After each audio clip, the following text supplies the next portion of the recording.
असर की एक रिपोर्ट के हिसाब से 80% of engineers are not able to be employed in India. But सवाल है कि ऐसा है क्यों? आखिर क्यों हमारे इंजीनियर्स के पास वो रिक्वायर्ड स्किल्स नहीं है जो इस वक्त इंडस्ट्री को चाहिए? असर की एक और रिपोर्ट के हिसाब से एक फिफ्थ क्लास का स्टूडेंट एक सेकंड क्लास के मैथ के सम सॉल्व नहीं कर पा रहा था, और ना ही वो एक सेकंड क्लास की इंग्लिश की बुक रीड कर सकता था। और एक और केस में टीचर अपनी जॉब से 23 ईयर्स एब्सेंट रही। और हंसी की बात तो ये है कि उनकी टोटल जॉब का जो टेन्यूर था वही 24 ईयर्स था। बट फिर से वही सवाल आता है कि हमारे इंडियन एजुकेशन सिस्टम में ऐसी प्रॉब्लम्स हैं क्यों? बट उसको समझने के लिए हमें थोड़ा अपना एंशियंट इंडियन एजुकेशन सिस्टम समझना पड़ेगा कि आखिर हमारे एंशियंट टाइम में कैसे इंडिया में एजुकेशन दी जाती थी। गुरुकुल एंड शिष्य एजुकेशन सिस्टम। हम सभी ने कभी ना कभी तो गुरुकुल का नाम सुना ही होगा। हम सब महाराणा प्रताप देख के या फिर और बहुत सी चीजें देख के हमने कहीं ना कहीं एंशियंट टाइम पे गुरुकुल और शिष्य इंडियन एजुकेशन सिस्टम के बारे में सुना होगा। गुरुकुल एजुकेशन सिस्टम में लर्निंग का मतलब ये नहीं होता था कि सिर्फ चीजें मेमोराइज करना या बुक्स पढ़ना। एक्चुअली उधर ये मतलब होता था कि एक चाइल्ड की या फिर एक स्टूडेंट की होलिस्टिक डेवलपमेंट कैसे की जाए। एक्चुअल में इस टाइम पे एम्फेसाइज किया जाता था एम्पैथी को, सेल्फ रिलायंस को, बिहेवियर को, ह्यूमन वैल्यूज को, क्रिएटिविटी को, plus strong moral values and ethical behaviour. Actual में यहाँ पे एम होता था नॉलेज देना, ना कि सिर्फ और सिर्फ बुक्स पढ़ना और उनको बिल्कुल याद कर लेना जैसे कि आज के इंडियन एजुकेशन सिस्टम में हमारे साथ होता है। एक्चुअल में इस एजुकेशन सिस्टम का एम ये होता था कि प्रैक्टिकल नॉलेज देना और रियल लाइफ प्रॉब्लम कैसे सॉल्व करी जाए उस नॉलेज के थ्रू वो सिखाना यहाँ का मेन एम होता था। ये एजुकेशन सिस्टम 6 बातों पे टिका हुआ था, या 6 एम्स हुआ करते थे गुरुकुल एजुकेशन सिस्टम के। पहला, the acquisition of supreme knowledge, यानी कि सुप्रीम नॉलेज को पा लेना। दूसरा, द डेवलपमेंट ऑफ करेक्टर, यानी कि आप अपने करेक्टर को कैसे डेवलप करते हो। तीसरा, ऑल राउंडेड डेवलपमेंट, यानी कि आपकी ऑल राउंडेड डेवलपमेंट कैसे होती है। चौथा, सोशल वर्चुअल्स, हम सोशल अपनी वैल्यूज को कैसे वैल्यू करते हैं और उनको कैसे पा सकते हैं। पांचवा, स्पिरिचुअल डेवलपमेंट, यानी कि आपकी स्पिरिचुअल डेवलपमेंट कैसे होगी। एंड छठा, कल्चरल एजुकेशन। हमारा एजुकेशन सिस्टम उस जमाने के हिसाब से बहुत टाइम के आगे हुआ करता था। तभी बहुत से लोग बाहर से हमारे यहाँ पे पढ़ने भी आया करते थे, एजुकेशन लेने भी आया करते थे हमारे गुरुकुल से। बहुत से सालों तक हमारा एजुकेशन सिस्टम ऐसे ही डिक्लाइन पे चलता रहा because of unstable political situation in India. After the Gupta period हमारा एजुकेशन सिस्टम बहुत ही बर्बाद हो चुका था, वही पॉलिटिकल सिस्टम की वजह से। सी, एक्चुअल में हिस्ट्री वीडियो नहीं है, तो मैं आपको अपने सिर्फ एजुकेशन सिस्टम के पर्सपेक्टिव से ही समझाने की कोशिश करता हूँ। जब एक कंट्री में पॉलिटिकल सिचुएशन अनस्टेबल हो, यानी कि उसके सेंटर में कोई भी ऐसी पावरफुल शक्ति ना हो जो उस देश को या फिर उस एंटिटी को ही संभाल सके, देन उस जगह पे अनस्टेबिलिटी आ जाती है, क्योंकि वहां पे एक लीडर नहीं होता उस जगह को या फिर उस देश को संभालने के लिए। और उस टाइम तक तो हमारा देश भी एक यूनिट था ही नहीं, हम बहुत से टुकड़ों में टूटे हुए थे या फिर बिखरे हुए थे। गुप्तास थे, पांड्यास थे, चोलास थे, ये सब किंगडम्स थे उस वक्त जो इंडिया पे रूल करते थे। And after that Mughals came in the power, but उन्होंने भी एजुकेशन सिस्टम को सुधारने के लिए ऐसा कुछ भी नहीं किया जिससे एजुकेशन सिस्टम हमारा सुधर पाए। Then Britishers came into power, but पहले के टाइम में उन्होंने भी ऐसा कुछ नहीं किया, या फिर ना तो इंटरेस्टेड थे किसी भी तरीके के एजुकेशन सिस्टम के लिए रिफॉर्म्स लाने के लिए। बट आफ्टर सम टाइम उन्होंने रियलाइज किया कि उनको इंडिया पे रूल करने के लिए इंडियंस को अपने मुताबिक एजुकेट करना पड़ेगा। यानी कि वो ये चाहते थे कि हम, यानी कि इंडियंस, सिर्फ सिर्फ एजुकेटेड हों, इतने कि हम उनका काम कर पाएं। पर वो हमें इतना भी एजुकेटेड नहीं करना चाहते थे कि हम उनसे सवाल पूछने लग जाएं। और एक फिर बंदा सामने आता है और वो एक ऐसा एजुकेशन सिस्टम बनाता है, इस तरीके से बनाता है जैसा कि ब्रिटिश क्राउन को चाहिए था। और उस बंदे का नाम था Thomas Babington Macaulay. He is also known as the father of Indian education system. और फिर हमने वही education system as it is मान लिया, जो कि हमारी बहुत बड़ी गलती थी। बट दिक्कत ये है कि उस टाइम पे हमारे पास इतने ज़्यादा ऑप्शंस थे भी नहीं। बट इंडिपेंडेंस के बाद गवर्नमेंट ने इंडियन एजुकेशन सिस्टम को डेवलप करने की कोशिश करी थ्रू प्लानिंग कमीशन। और इस प्लानिंग कमीशन के थ्रू इंडियन गवर्नमेंट ने 5 चीज़ों को एम किया और 5 ऑब्जेक्टिव्स को एम किया। और वो ऑब्जेक्टिव्स थे to achieve universal elementary education, Second, to eradicate literacy. Third, to establish vocational and skill training programs. Fourth, to upgrade standards and modernize all stages of education with special emphasis on technical education, science, and environmental education, on morality, and on the relationship between school and work. Fifth, to provide facilities for high quality education in every district of the country. इन reforms ने सही में बहुत अच्छा काम किया, लेकिन फिर आई NEP, first NEP in 1968 Indira Gandhi ji की सरकार में।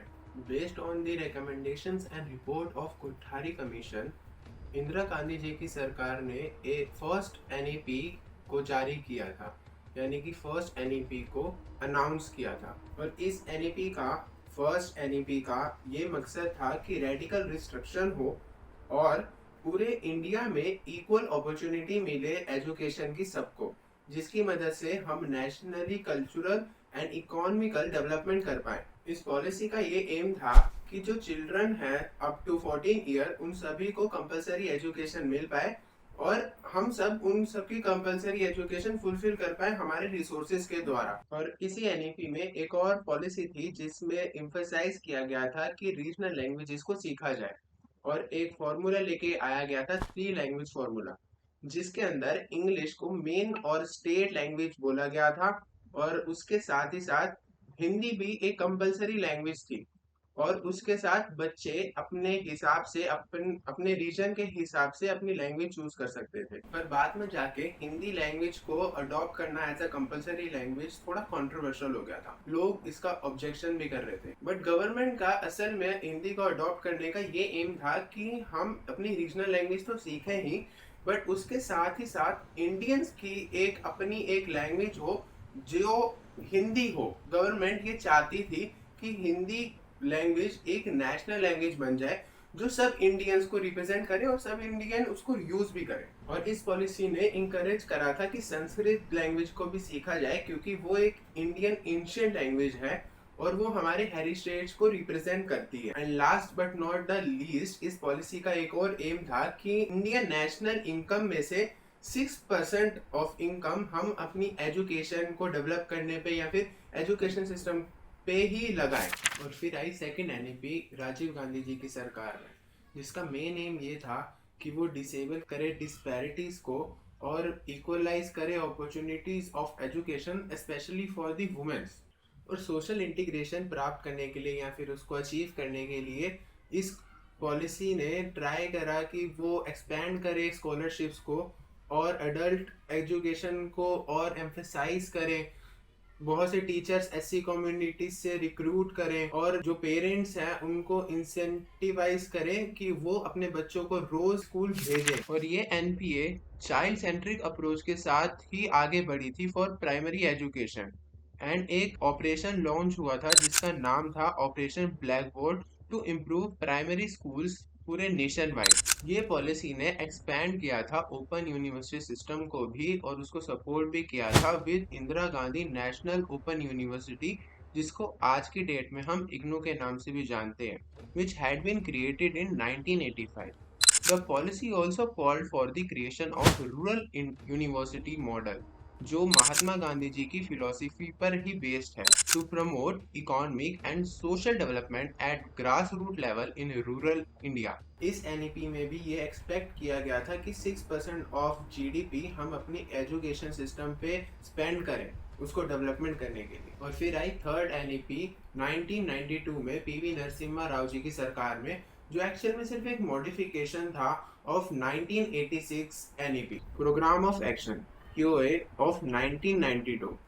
नेशनल पॉलिसी ऑन एजुकेशन के अंडर ये एनविसेज किया गया था कि यहाँ पे कॉमन एंट्रेंस एग्जाम कंडक्ट किया जाएगा for all India basis for admission in professional and technical programs. Engineering and architectural planning program में एडमिशन लेने के लिए गवर्नमेंट ने एक रेजोल्यूशन लेट डाउन किया on 18 October 2001 which is known as 3 exam scheme, जिसमें G and AIEEE for the national level and the state level entrance examination SLEE for the state level institution with the option of joining AIEEE, और इसमें varying admission standards को सही करने में help करी और help करी मेंटेन करने में professional standards of these programs. और this multiplicity of entrance exam ने बहुत सी प्रॉब्लम भी सॉल्व करी, जैसे कि ओवरलैप्स की problem, mental health and financial burden on the students and their parents, and contribute करा हमारी एजुकेशन सिस्टम को ठीक करने में। एंड फिर आई 2022 की NEP,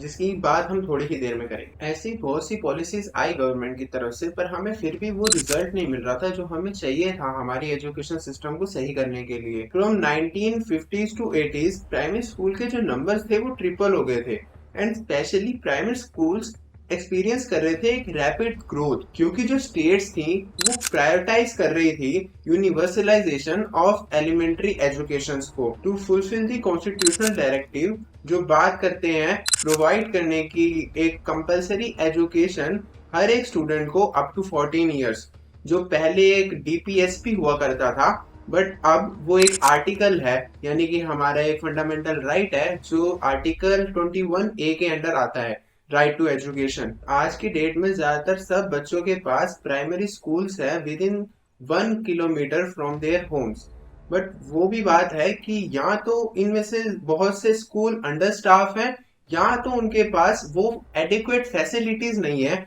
उस टाइप की या उस लेवल की एजुकेशन प्रोवाइड करने के लिए।